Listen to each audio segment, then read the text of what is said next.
નમસ્કાર જૈન મિત્રો, આજે યુટ્યુબના માધ્યમથી આજના વિડીયોની અંદર આપણે પીટીસીની જે પ્રવેશ અંગેની જે જાહેરાત થઈ છે એ પીટીસીની પ્રવેશ અંગેની જાહેરાત વિશે સંપૂર્ણ છે માહિતી મેળવવાની છે. એમાં લાયકાત કઈ કઈ તમારી જરૂરી છે, તમારી વયમર્યાદા કેટલી હોવી જોઈએ, તમારે જરૂરી ડોક્યુમેન્ટ કેટલા છે, સંસ્થાઓની જે વિગત છે એનો આપણે 1 મિનિટનો શોર્ટ અલગથી મૂકી દઈશું. સાથે સાથે 12મા ધોરણની અંદર લઘુત્તમ ગુણ તમારે કેટલા હોવા જોઈએ, પછી અથવા તો તમારું માધ્યમ કયું હોવું જોઈએ, એ સંપૂર્ણ વિગતવાર છે એની આપણે આજના વિડીયોની અંદર ચર્ચા કરવાની છે. તો જે મિત્રો 12મું ધોરણ પૂરું કરેલું હોય અથવા તો સ્પર્ધાત્મક પરીક્ષાની તૈયારી કરતા હોય અથવા તો કોઈ વાલી હોય એમના સુધી આ વિડીયોને પહોંચાડજો અને આપણે વિગતવાર છેલ્લે સુધી તમે જોડાયેલા રહેજો. સંપૂર્ણ વિગતવાર ચર્ચા આપણે કરવાની છે. તો સૌથી પહેલા તો જોવા જઈએ તો પીટીસી કે ડીએલડી એમની અંદર જે કોઈ પ્રવેશ તમે મેળવો છો તો એના માટે તમારે પ્રવેશ ક્યાં ક્યાં કઈ કઈ જગ્યાએ તમે મેળવી શકો છો. તો સૌથી પહેલા તો એનસીટીએ માન્યતા મેળવેલ કોઈ પણ સરકારી ગ્રાન્ટેડ કે પ્રાઇવેટ અધ્યાપન મંદિર મતલબ કે કોલેજ અથવા તો જિલ્લા શિક્ષણ અને તાલીમ ભવન ત્યાં કોઈ પણ જગ્યાએ તમારે ગુજરાતી, હિન્દી, ઉર્દુ, મરાઠી અને અંગ્રેજી આ 5 માધ્યમમાંથી કોઈ પણ એક માધ્યમની અંદર તમારે જે માધ્યમ લાગુ પડતું હોય એમાં 2 વર્ષ માટે તમે પીટીસીનો છે તમે કોર્સ કરી શકો. પીટીસીના કોર્સ માટે એટલે પીટીસી કે ડીએલડી અભ્યાસક્રમ માટે પ્રવેશ મેળવવા જે કોઈ મિત્રો ઈચ્છુક હોય તો આ 2025-26ની જાહેરાત છે.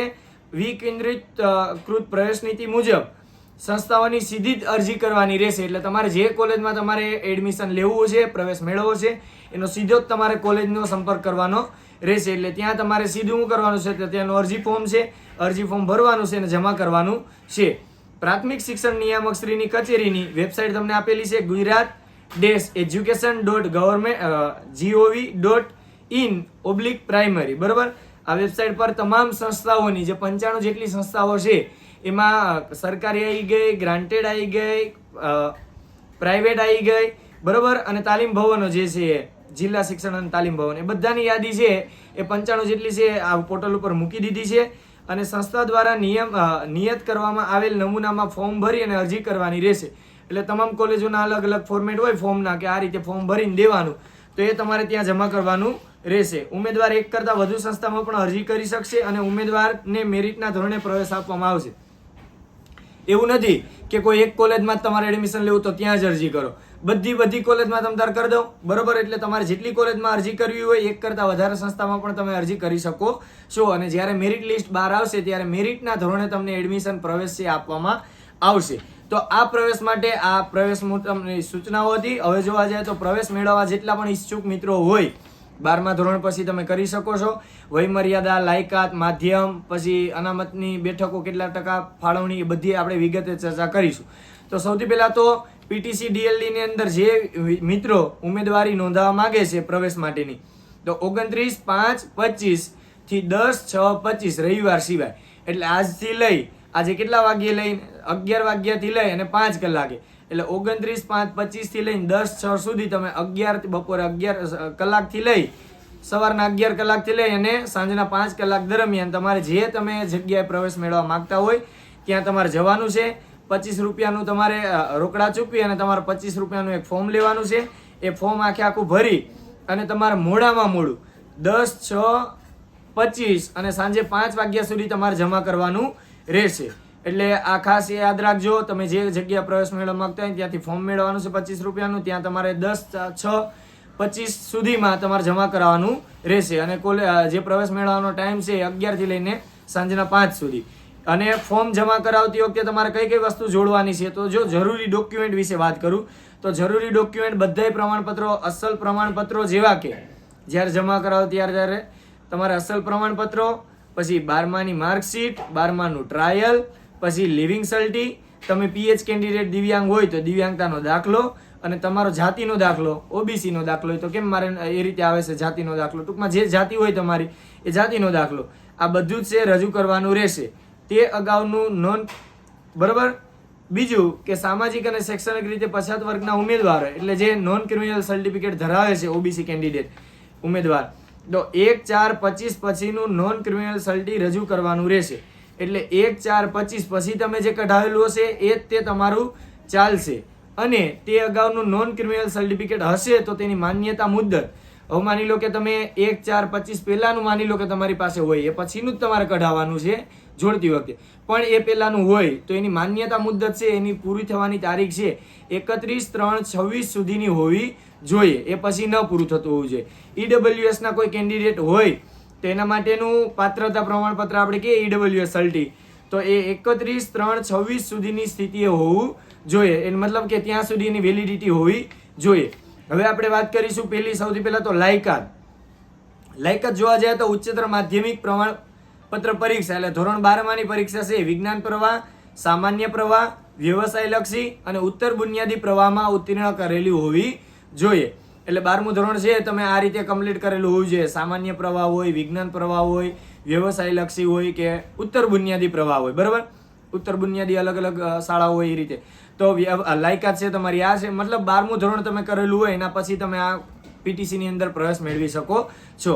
હવે 12મા ધોરણની અંદર લઘુત્તમ ગુણ કેટલા હોવા જોઈએ? તો ધોરણ 12માં નિયત કરેલ પ્રવાહોમાં પરીક્ષાના કુલ ગુણમાંથી ઓછામાં ઓછા 50% મેળવેલા હોવા જોઈએ. 1000 ગુણ કુલ થતા હોય તો 500 ગુણ હોવા જોઈએ, એટલે 50% તમારું 12મા ની અંદર હોવા જોઈએ.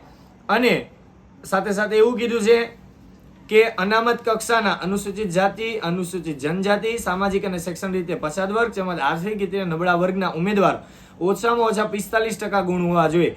એટલે બધા માટે જનરલી કેટલું છે તો 50% 12માં હોવા જોઈએ, પરંતુ અનામત વર્ગના જે ઉમેદવારો હોય એને ઓછામાં ઓછા 45% તો હોવા જ જોઈએ. એનાથી ઓછા જો હોય તો પીટીસી ની અંદર પ્રવેશ આપવામાં આવશે નહીં.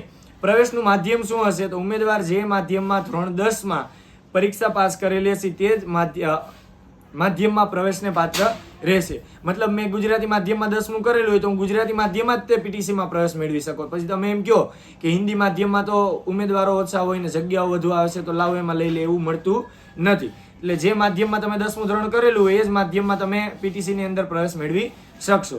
વય મર્યાદા કેટલી છે? તો જો 1/7/25 જે 1/7 હમણાં આવવાની છે એની સ્થિતિએ ગણવાનું છે. આજે તમારી વય મર્યાદા પૂરી થઈ જાય છે તમે ફોર્મ ભરી દો તો એવું નહીં.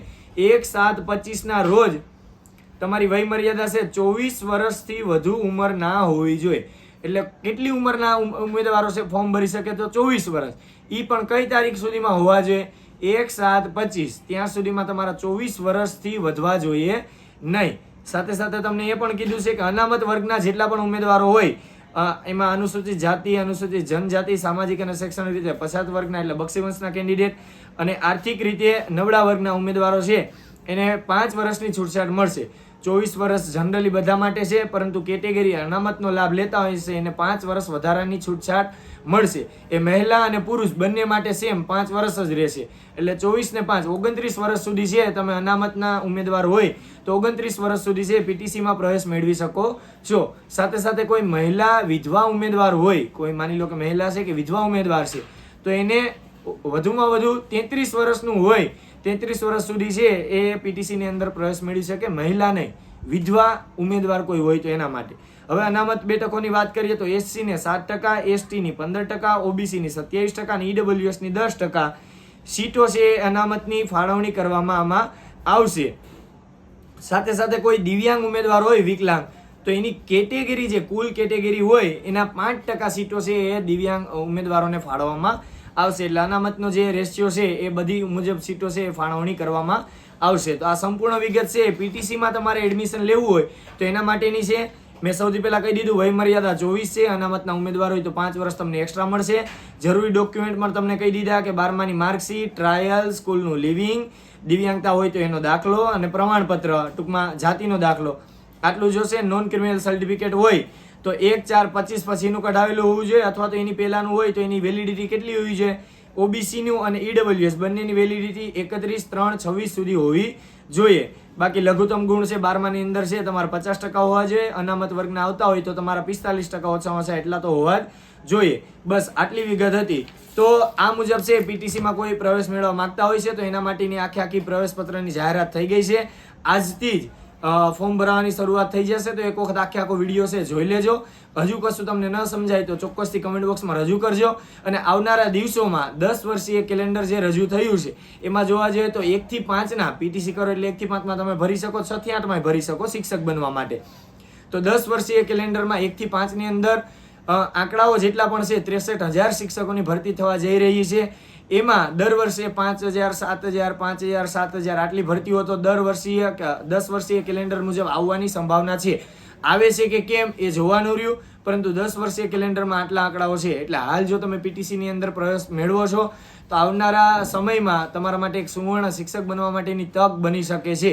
આ વિડીયો બનાવવાનો હેતુ માત્ર ને માત્ર આપ સુધી માહિતી પહોંચે એ માટે જ છે. આપ પ્રવેશ પીટીસીમાં મેળવો છો, આગામી દિવસોમાં તમે શિક્ષક બનવા માટે તૈયારી કરો છો, એ આપનો વિષય છે. પરંતુ મારી પાસે જેટલી પણ આજે જે જાહેરાત થઈ છે એની માહિતી તમારા સુધી પહોંચાડી છે. તો આ વિડીયોને ધોરણ 12 પછી 12 પૂર્ણ કરેલું હોય એ તમામ વિદ્યાર્થીઓ સુધી પહોંચાડો, એમના વાલીઓ સુધી પહોંચાડો. હાલમાં જેટલા પણ શિક્ષકો બની જવા ના છે ટેટ ટાટની ભરતીને લઈને એમના સુધી પહોંચાડો. કોઈ સ્પર્ધાત્મક પરીક્ષાની તૈયારી કરતો હોય તો એમના સુધી પણ પહોંચાડો, જેથી કરીને કોઈ ઉમેદવાર છે એમ જો ઈચ્છુક હોય પીટીસીની અંદર પ્રવેશ મેળવવા માટે તો એમના સુધી ચોક્કસથી માહિતી પહોંચે. જો વિડીયોને સારો લાગ્યો હોય તો લાઈક કરો, શેર કરો, સબસ્ક્રાઇબ કરો. વધુ આવી જ શિક્ષણને લઈ અને માહિતી અપડેટ કે જાહેરાતોને લઈ અને ચેનલમાં છે જોડાયેલા રહેજો. વિડીયોમાં જોડાયેલા બદલ તમામ મિત્રોનો ખૂબ ખૂબ આભાર.